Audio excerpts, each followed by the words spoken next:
Good afternoon, gentlemen. Here we are again with the H8. I have, I think, come to an arrangement with the scammer that sent me this thing. Obviously a different machine than was listed in the auction, in much worse condition, but I think everything here is salvageable. I think somebody on the SebHC mailing list can make or send me a replacement lens for the front here. I messed a little bit with it before, determined that we had an AC power supply issue, but I didn't want to screw with it very much until I was sure that I wouldn't have to send it back. But it's looking pretty positive at this point. Still want to try to make sure that the scammer who did objectively engage in a scam, posting different pictures than the actual machine that was sent knowingly. I want to make sure they get what's coming to them too, but get a little bit of a refund first. It's always nice to see scammers go down. What? Why do people have to be that way anyway? You can't keep winning when you do that. You might as well just be honest to begin with, right? I don't know. I guess maybe it was a tweaker or something. Anyway, I guess I shouldn't fixate on that. Although it still kind of pisses me off. The sense of injustice is what it is. I want to see him. I want to see him get it. You know. Anyway, right. So the thing has some damage. This is an H8, of course. I'm sure you've all seen H8s before, but if not, they're I think they may have been the first microcomputer that Heathkit produced. It's an 8080. It's got this front panel keypad and an octal display on the front for an address and a value. You punch in memory locations and registers on this keypad, similar to the way that you would with the flippy switches and blinking lights on the Altairs and the early PDP-11s and stuff like that. And then we have some status LEDs over here on the side that show the run-halt state of the machine, and I think whether you're in an M1 cycle or not and some other stuff. I haven't finished reading the documentation yet. So the first thing I think I'm going to have to do is take the thing completely down into its component pieces, because otherwise I don't think I'm going to be able to fix the damage to the enclosure. I do have the top part, it's just off right now. But as you can see, some of these keys are a little bit sideways and funny. I suspect that the key stems have gotten twisted and the caps are probably fine, so I want to pull all of these keycaps off and see if I can straighten out those key stems and get that thing straight again. I may have to solder in some new key switches or something, I don't know. And some of these, or maybe it was just assembled that way, I don't know, because you can see the 7-segment displays here are a little bit crooked too, although once the lens goes back in here you may not be able to notice that. I don't know. The badge is in fair condition. I could probably touch it up a little bit. It's got some dings in it, but anyway, I guess it's fine. Got a big fuck up right here that needs to be fixed, and this is some kind of, I don't know if it's I think it's some kind of plastic. I don't think it's particle board. It's some kind of maybe it's bakelite, I don't know. But it's got these anchors in it that this backplane hooks to, and some of those have pulled out. I'll have to fix that. If it's plastic, I can probably heat that anchor and stick it back in the hole, and if it's, or I can probably glue it in there with wood glue if it's just particle board. I don't know, we'll see. And anyway, I got to straighten out all of the funny business here. So first order of business is to take it all apart. There's a brace that's supposed to go in here that the card's hooked to. I already took that out because it was bent and the cards were like flexed badly and I didn't want them to get fucked up. So yeah, I guess the first order of business will be pulling the cards. We can look at them as we go here, and then look at that power supply in the back. It's really something. Yeah, it's really something. It's very much like the H11 power supply in some ways, I suppose. So this is the serial card, which also has a cassette interface in it, like a tape player interface, not like a reel-to-reel, like 9-track data cassette, like data tape, but like a cassette tape, like a Commodore 64 would use. And so it goes to the back panel here for a serial terminal, and there are some cables that hook to these input and output audio ports, and this header down here to control the tape player motor, I think. So you can use that to store and retrieve data. I assume from the perspective of the software, it looks like a second serial port. I don't know. I haven't looked up any of these ICs. Yeah, that's an 8251, a pair of 8251s. Okay, so yeah, it must look like a second serial port from the software perspective. I'll have to finish reading the documentation.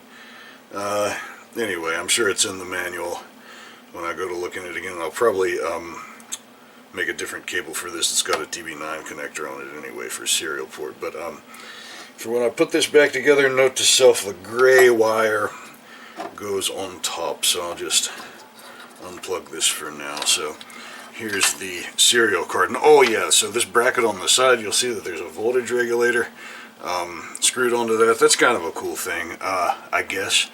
Not really cool, it's kind of annoying actually. It's interesting, that's the word I'm looking for. The DC power supply on this thing supplies an unregulated 9 volts DC and 18 volts DC, and negative 18 volts DC, I think.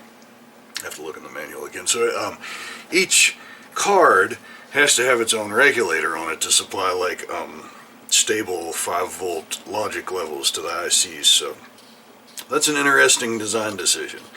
The power supply itself is extremely simple.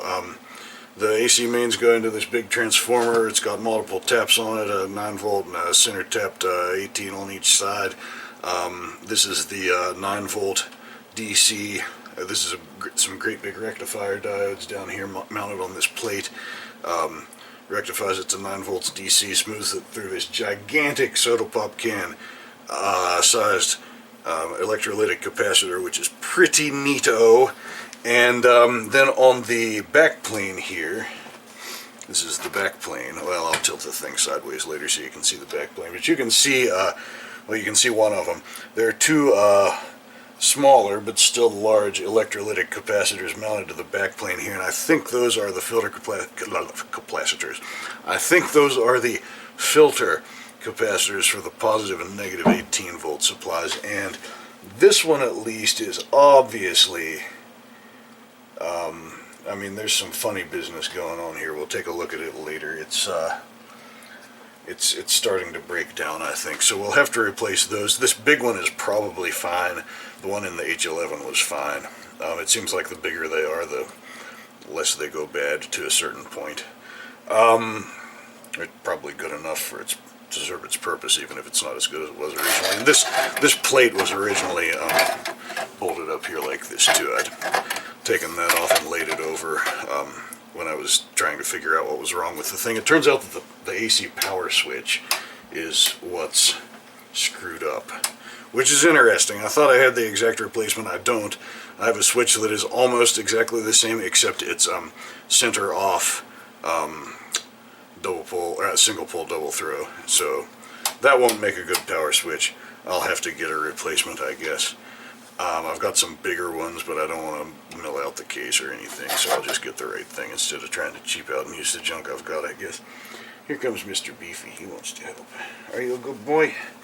Come on up here, bud. Do you want to say hello to the humans? Do you want to say hello to the humans? Do you want to knock things down? Oh, it's a computer, says Mr. Beefy. I want to knock the pieces onto the floor. Alright, bud, we don't have the soldering iron on, so you can sit in my lap for now. You're a good boy. You're a computer cat. And these are probably a lot of old NMOS ICs that are probably very static sensitive, and here I am petting a cat on my lap. Yes, we are professionals here. I'll just ground myself out on this isolation transformer. That'll take away the static charge. It'll be fine. Nothing to worry about. Alright, and so this card here is the CPU card. It attaches to the front panel somehow. I haven't had it out. I've had the serial card out because it had almost fallen out anyway, the way the shit was flexed with all this case jankiness.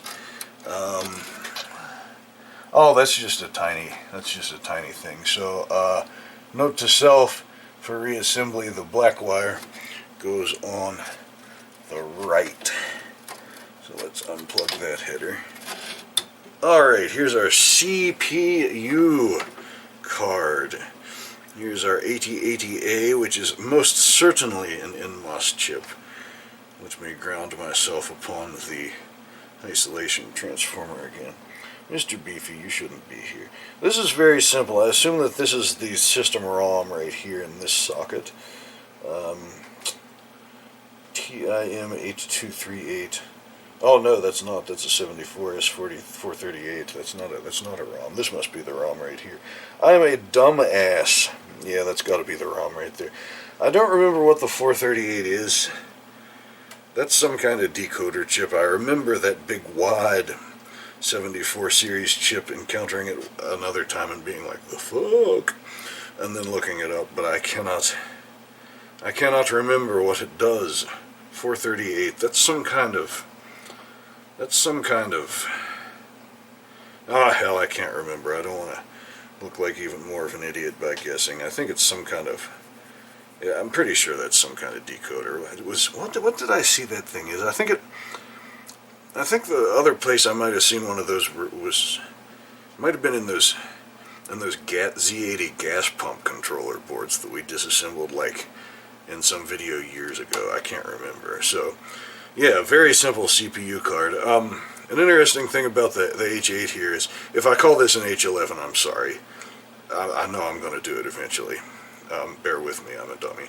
An interesting thing about the H8 is that, like the TRS-80 Model 2, it uses inverting bus drivers, so all of the signals on the bus are inverted, which is a little bit challenging for designing logic for the thing. You'll notice there's no RAM card in here. Yes, it's missing a RAM card, so we're going to have to make one. But the deal with RAM is like garbage in, garbage out. It doesn't matter if the values in the RAM are inverted. So if I use some like CMOS SRAM or something, that you ought to be able to, source enough power to just drive these two cards directly. I mean, hell, that serial card's not going to use DMA, so it's just going to be talking to this one card, which has its own bus drivers on it. I think it'll be fine. I'm just going to try to bodge together like a 4K card. I think I've got a pair of 2K by 8 static RAMs that I salvaged out of something, maybe out of those gas pump boards from way back when, that we can probably do that on some perf board with. We'll have to look a little bit about the decoding. How about a possum? Oh, radio. Let me talk to Bradley here. Hang on a second.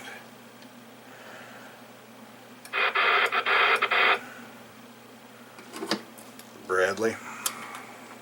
Yeah. I'm pretty sure that they're over the mountain in Virginia, but I wouldn't swear to it. Okay, well, they're supposed to be getting a couple of my dogs, I think. Got them yet? Yeah, I think Yankee had already caught him and Possum was just going over there to get him for you. Was my understanding, but I may be full of shit. 10-4. Well, thank you. I'll ease up this way anyway. Alright, well, good luck, man. I hope they actually got him. Yeah, you on tomorrow? Yeah, I might. I don't know.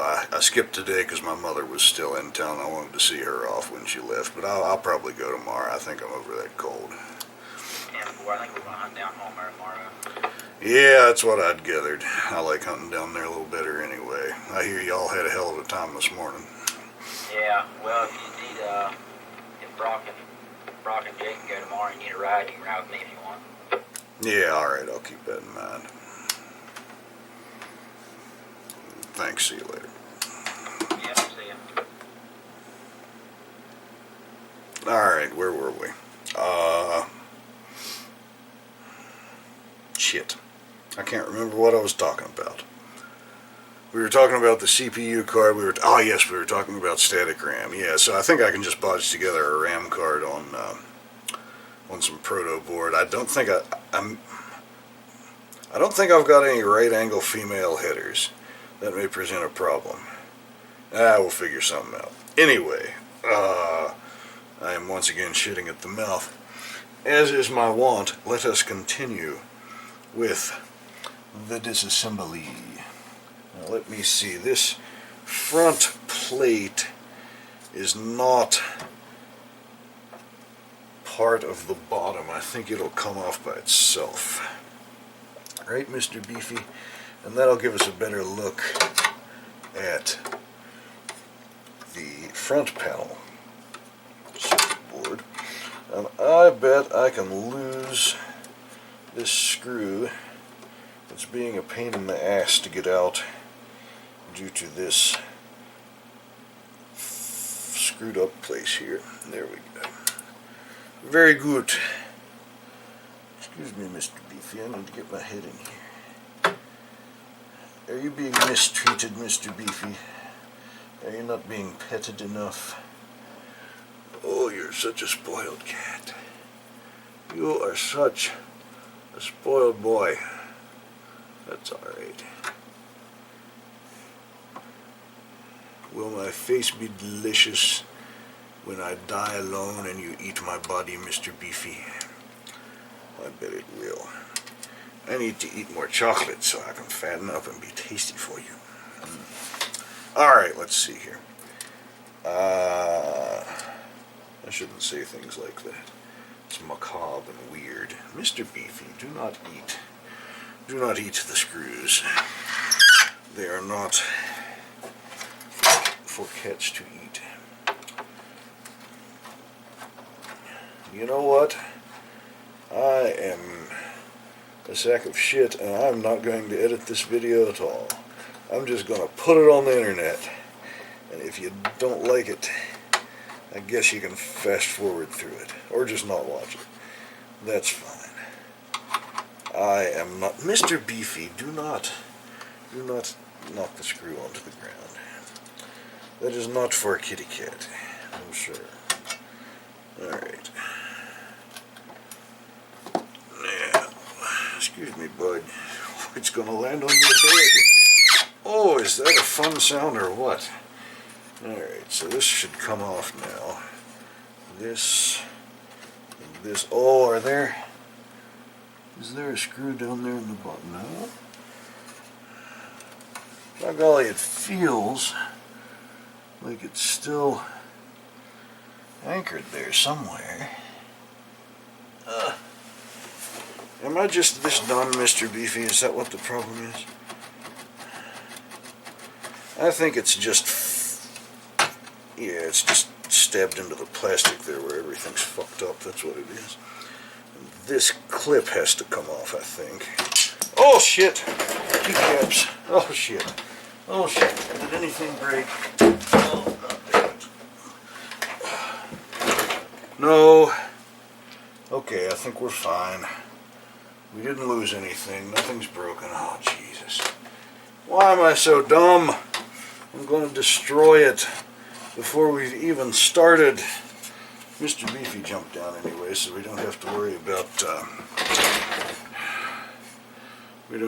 about the static electricity. Now this little doodad here, which I may be able to play a mouth harp song on. Oh, I don't want to lose it. It clips on here and holds onto this board, so when you push these keys, it doesn't flex the board too much, I guess. And that will be very easy to lose, I suspect. I shall have to find a box to put all of the pieces in, so I can probably straighten that acceptably. I don't know if I want to do that with a pair of pliers or if I want to do that on an anvil with a hammer. If I do it with a hammer, I'll fuck the paint up, but I'll probably get a better result. And there's some shit scratched into the paint anyway, so I may want... Yeah, and it's all jacked up down here. I think I'll probably want to paint this anyway. So, yeah. And this logo thing will have to come off.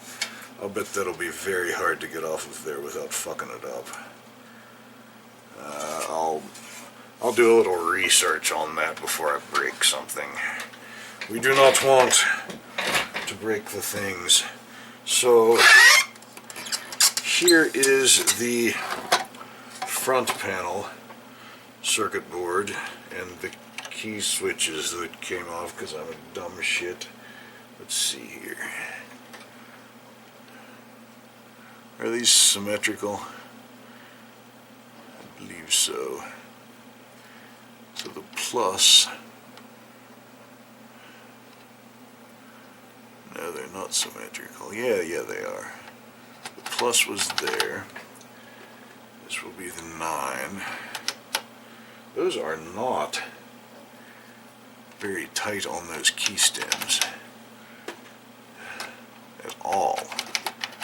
But I guess they're not going to fall off. These are tight. Maybe I did break something. Well, I don't think so. I don't know. Now these down here are the ones, the key switches. Yeah, the key switches are soldered in cattywampus. That's why those, I'll have to heat those up and fix them. And probably straighten these up a little bit too. Oh, Bradley, I'm trying to record a video, mister.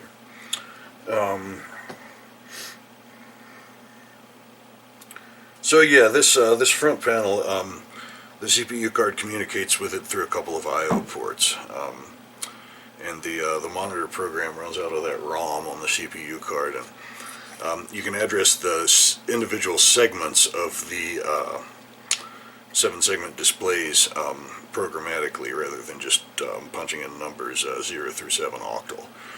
So that's kind of interesting. Pardon me. These LEDs are not programmatically accessible, though. And I don't know a whole lot about it other than that. One thought that I had of something that might be kind of interesting is if I made a new front panel PC board for it, that you could put like alphanumeric displays in, and then you could have like more letters and symbols and shit, right? That would be kind of neat, right? I don't know. Maybe it would be pointless. Oh, Mr. Beefy, welcome back. Are you going to help me destroy sensitive NMOS circuitry with static electricity again? Yes, because you're a good boy.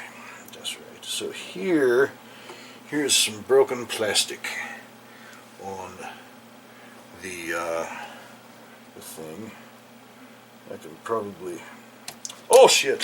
Where did that go? Excuse me, Mr. Beefy. Oh. Well, that came off. It was about to fall off anyway. I can glue that back on. It'll be alright. This one over here is fine. This one has a chip out of it that is probably long gone. And there's another broken piece down there that we can glue back in. We'll get to that here in a second. Let's take this front panel circuit board out next. And I thought, when I was looking at this before, I thought that it plugged into the back plane, but it doesn't. It's got a big cable on it. You know, I could probably, I could do the same sort of thing with the janky RAM card that we were talking about, I think. Oh wow, Did you see that thing unflex when I broke that screw loose? This thing has been under some tension because of the case fuckery here. Ugh. Oof. Not good. Not good. Oh. You know what kind of dumminess I did? I always try to make sure that I put the screws back into the holes that they came out of so that I don't forget where they're supposed to go, because otherwise you always end up with a bunch of screws left, right? So let's thread those back in there so we don't forget where they go. The long ones were in the bottom, I do remember that. These all had lock washers on them. And this one went into this stud right here. It's a very studly computer, isn't it? Yes. I should live stream this. No, I shouldn't. The live streams never end well. This will be a not live stream because I'm too lazy to edit it, so it can be just as boring as a live stream, but without the interactivity. Won't that be something? I'm breaking new ground in YouTube dumbassery. I can be even more boring than you thought possible. Hashtag goals.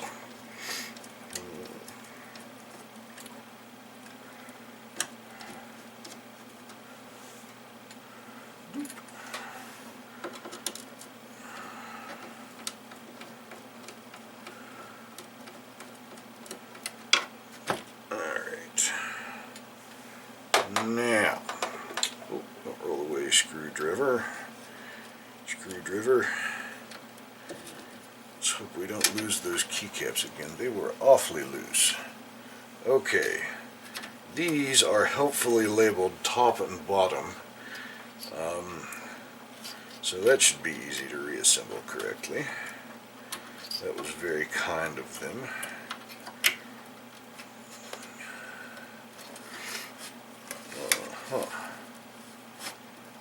Oh, come to daddy. There we go. Alright. Oh, there's...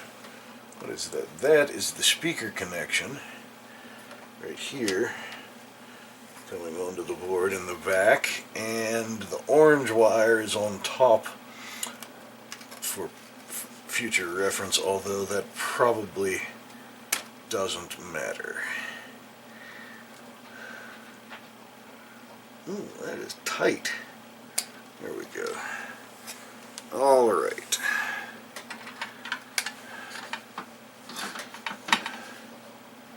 Like I said, I did mess with this. I discovered this switch was bad, and when I shorted through the broken switch, I could get it to power up, and the bottom two LEDs on the front panel came on, and nothing else. But like I said, there's no RAM card in the thing, so it won't. The monitor ROM won't work without some RAM. So we can't test the functionality of the CPU card really until we get some RAM in the thing, and I don't want to do that until we get the case straightened out. That's the main thing. There are people still making boards for these things, reproduction boards and new designs and stuff, but the enclosures appear to be what are unobtainium, which is why I was so disappointed that this one was in such shitty condition after I got scammed. Well, I was pretty sure it was a scam. I wasn't sure what kind of scam, but I figured I could deal with that. I've dealt with eBay scammers before. Alright. I'm going to be painting these sides, I suspect, so I'm going to just go ahead and completely remove these metal brackets. Put these screws back in so I don't lose them. Let's do that.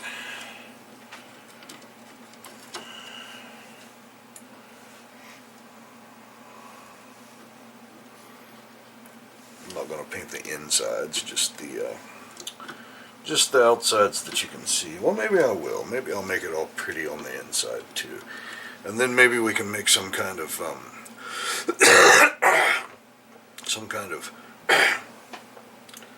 plexiglass top for it, so that we can see all the pretty cards inside.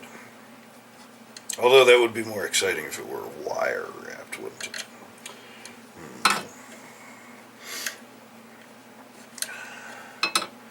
Oh, get in there, you dirty rascal. Yes, you.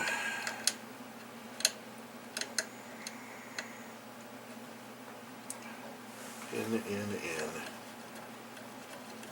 There we go.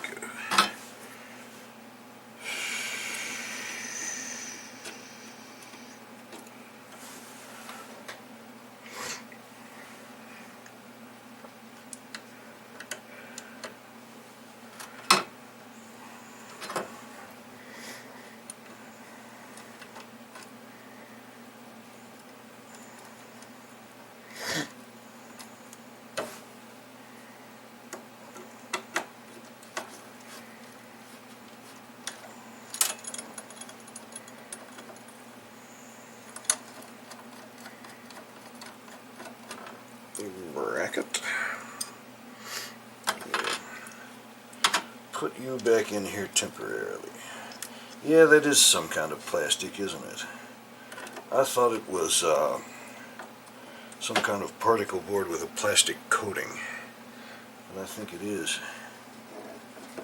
It is some kind of plastic.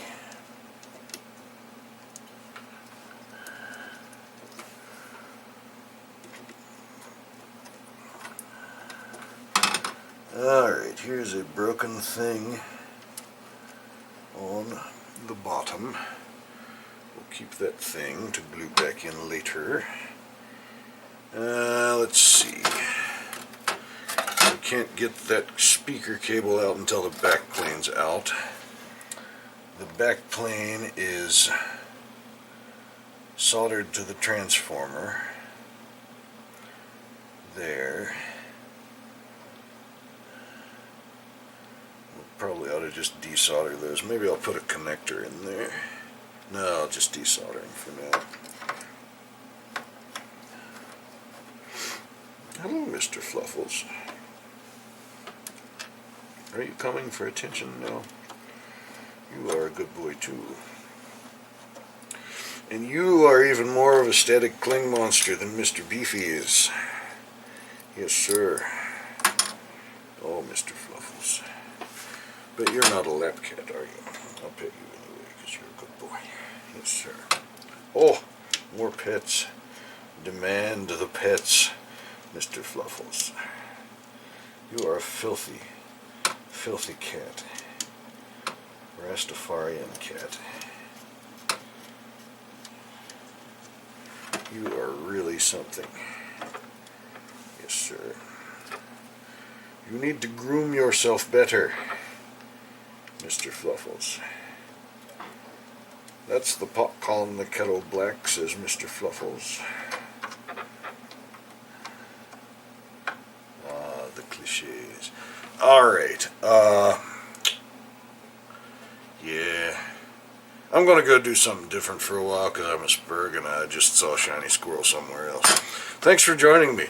In the next video, we'll probably have disassembled this while watching like a Matt Christensen live stream or something, in which case I won't record it, but it's just more of the same.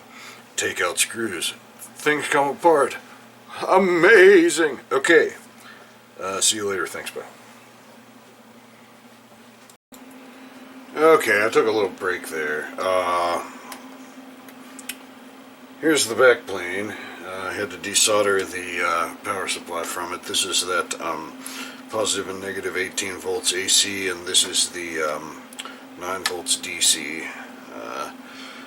Over here we have the rectifier diodes for the positive and negative 18 volts and some filter capacitors for them. This is a big old bleeder resistor for this giant capacitor right here. It bleeds the oh shush, repeater.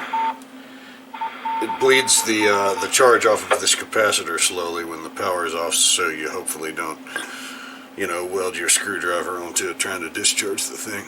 Not that I would have ever done that before. And I don't know what this one here is for.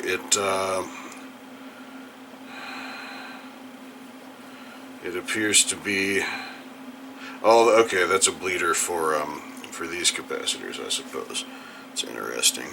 And these capacitors, they don't look too hot. You can see this bulge here on the end of this one, right? And it's kind of cracked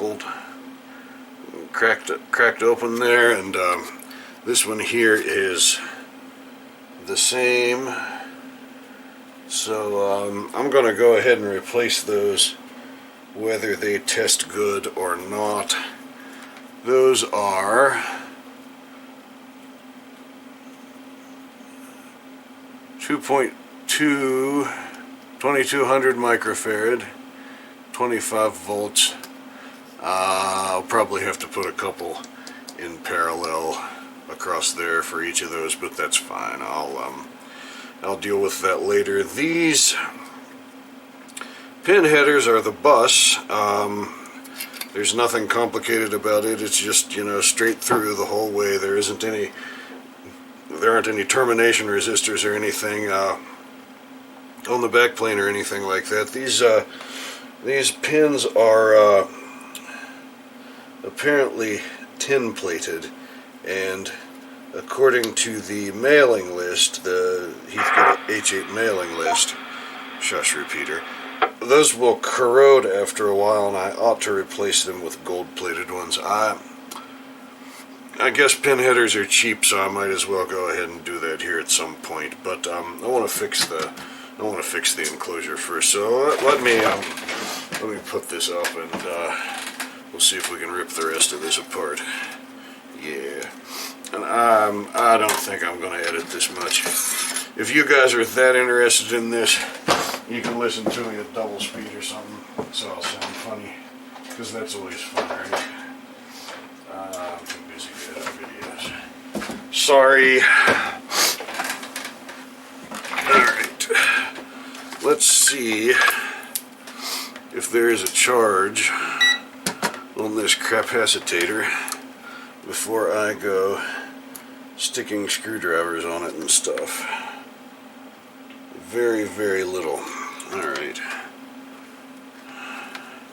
That ought to be fine. I guess our bleeder resistor is doing its job. Yes. A capacitor that size, if you come across one that is charged that does not have a bleeder resistor on it, you do not want to just stick a screwdriver across it to try to discharge it. You want to take like a 1 meg resistor and connect it across there to discharge it. Otherwise you're going to weld your screwdriver to the capacitor, and that will make you very sad inside, and I don't want you to be sad inside. You know what I'm saying? Nobody wants to be sad inside. Let's put these screws back in here so I don't lose them. How about that?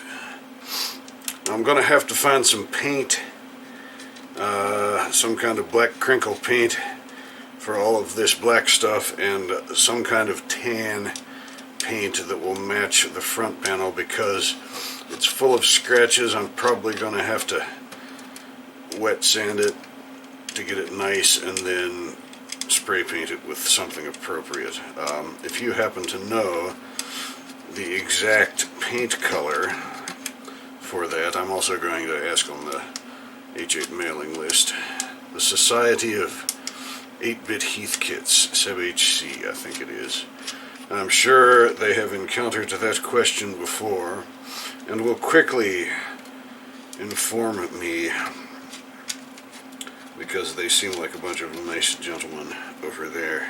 Scott Baker is over there too. If you haven't watched Scott Baker's YouTube channel, then I don't know what hole you've been living in, but it's pretty good.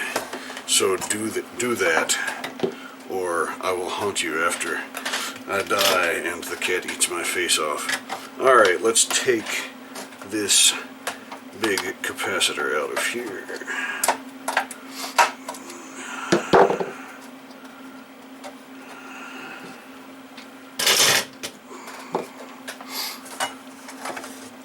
Remember a long time ago when I was like, let's build a new workshop, let's redo everything, so I have all kinds of room to work on all the things. I can have all the projects at the same time with this giant, great big bench and the magical sliding camera contraption that we built at the top of the bench so that I could move between different projects and work on all kinds of stuff. Well, you know how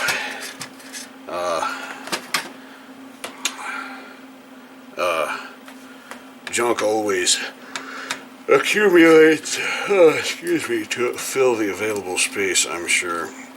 That's what's happened in this situation. As you can see, I really need to clean in here again. I'm trying real hard to get all of the stuff that I'm not actually actively working on out of here. I want this to be the old computer room and the room that has all of the future projects stored in it. I want to turn that into a radio room, so I'm trying to get all of that stuff out of there into another storage room that used to contain all of my, I'm quite tired, as you can probably tell, used to contain all of my hand loading stuff before that channel got shut down because we can't have any of that on YouTube apparently. So I'm trying to move it down to a storage room in the downstairs of the shack so that I can move all of the stuff from the projects room in there and then turn the projects room into a radio room, which I'll be able to move a lot of the stuff that's in here and there, and then everything should be happy. 77,000 microfarads. That's pretty cool. Yeah. And I suspect that this capacitor is just fine. Should we put it on a, what's the voltage rating? It does not say. I suspect it is just fine though. What does our Chinesium LCR meter say about it? I'm quite sure that it will be just fine.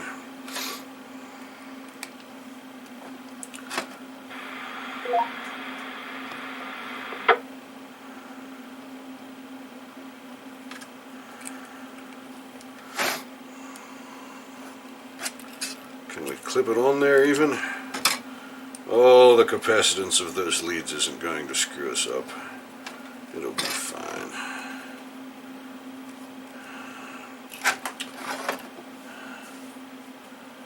Good. If the value is under 1,000 microfarads. Well, it isn't. Hurdy-durdy-dur. I don't know. These LCR meters are pretty inaccurate, I think. Let's see here.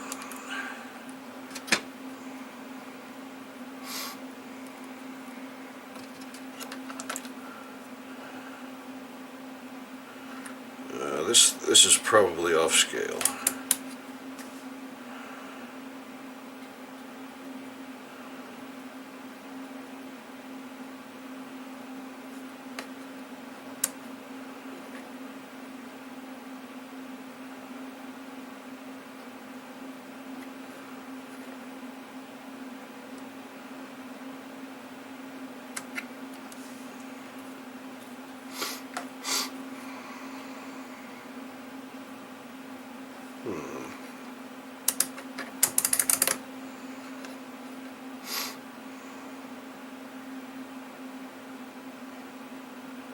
Charging her up there.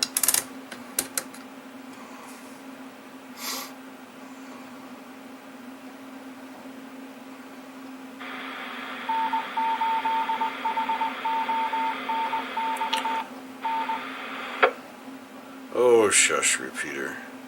Yeah, I don't know what to think about that. I don't think that these meters I've got are capable of testing capacitors that large, because they're shitty meters that were very cheap So I'm going to assume it's fine, and even if it's not, as long as it's not completely done for, that should be perfectly sufficient for filtering the 9-volt power supply, one would think. That's a big-ass capacitor, right? Oop, I left my desoldering gun on. That was pretty silly. Alright, let's see here. This... Oh, if only I could clean up the bench. What do I do with my flathead screwdriver? Gotta take this half-wave rectifier out of here. That's pretty strange.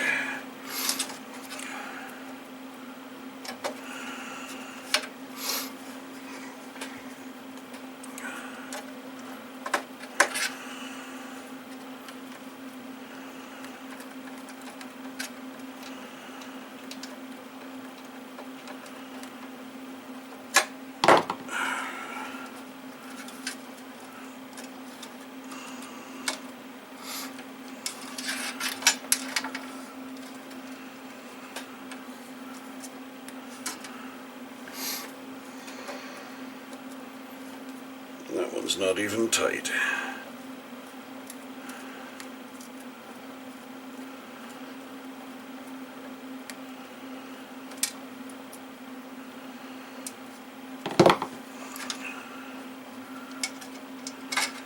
Alright. That's got some heatsink compound on it, I reckon. Have to remember to put some back on there. Note to self.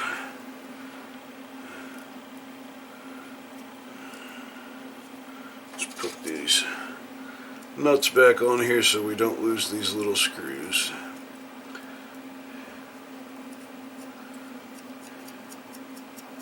These are a couple of big old rectifier diodes mounted to this plate.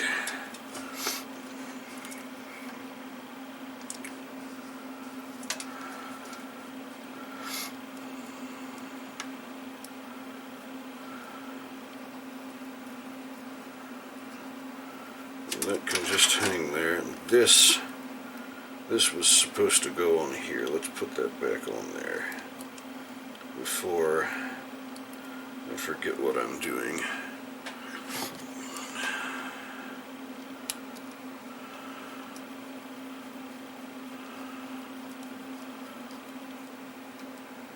Alright, that will stay. Now let's see. Oh, I hate it when they mount transformers like this. It's very annoying. Let's take this shield thing off of here first. It's got some of those little shitty threaded clips in it. Those will get lost pretty quick.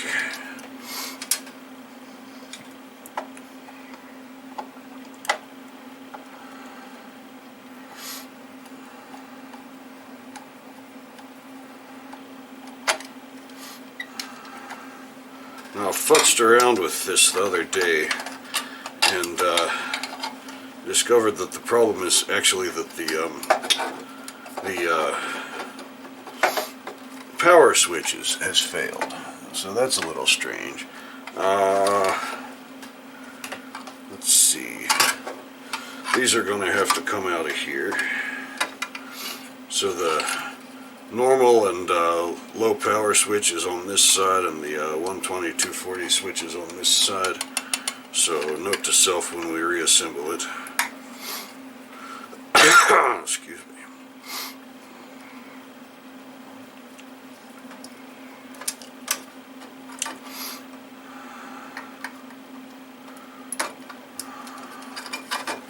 I don't know if I can get my finger back there. I have to take this one all the way out first, I guess.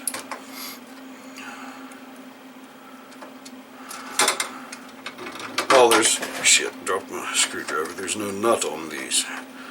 The switch is threaded. Very good.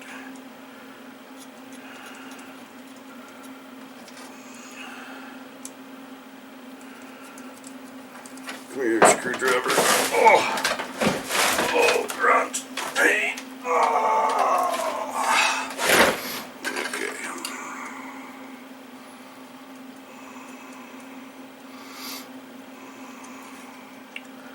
Don't want those to fall out. You know it's vintage when it has flathead screws everywhere, don't you?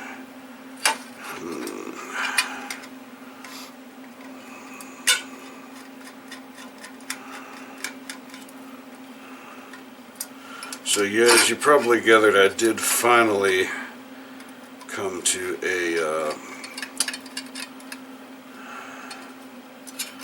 an agreement, I suppose you can call it, with the seller of this thing, the scammer.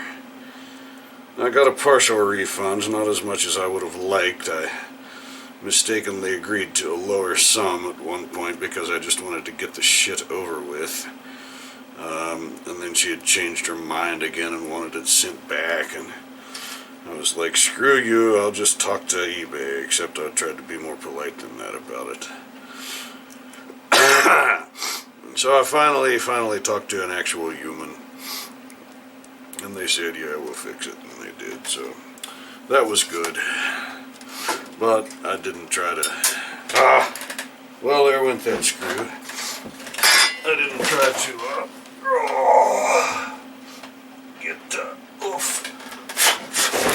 get the original sum that I'd asked for before I agreed to the lower sum, because I'd already agreed to the lower sum, thinking I could save myself some aggravation. So I had to stick with it. Because unlike the scammer, I believe in dealing with people fairly, representing things correctly, and not being a jackass. Perish the thought. Alright. Now this power switch, that power switch is bad, and it comes out. Yeah, I'm going to have to desolder that power switch, I believe.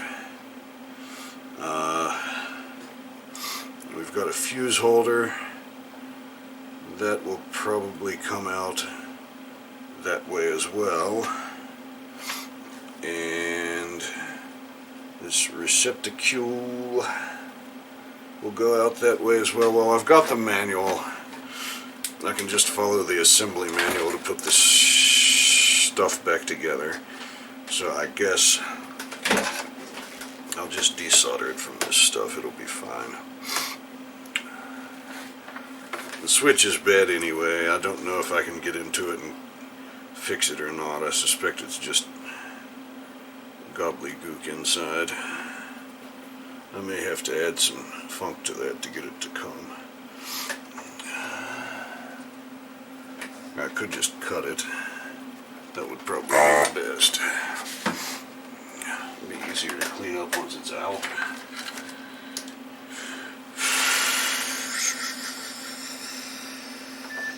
Oh! My phone is telling me that it is time for the Matt Christensen show. I suppose I will be doing the rest of this without you, gentlemen. But there's not much to it. I'm just taking the thing to pieces so that I can glue in these studs and that have pulled out and straighten the metal back out and all of that stuff. So, see you next time.